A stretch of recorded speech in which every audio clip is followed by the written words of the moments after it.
वो मालिक के दो जहां है, वही है सबका खालिक, वही सबका मेहरबान है। ज़मीं वो आसमां की वुसअते हैं जिसकी निशानी,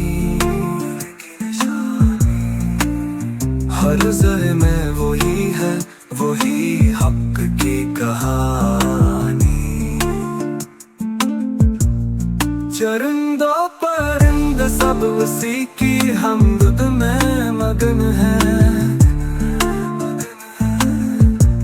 सभी पर उसके फजल के सारे सायसन है। दिया उसने इंसान को इल्म की रोशनी है, वही सबका रब और वही है सबका निगहबान।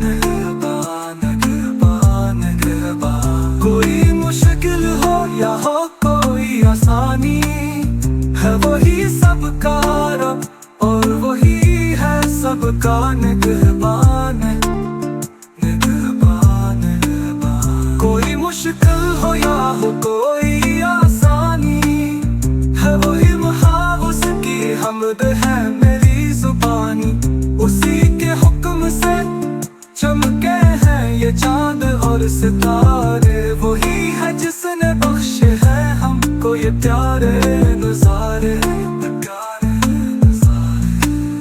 खुदा की हमद कर, वो मालिक के दो जहां है, वही है सबका खालिक, वही सबका मेहरबान।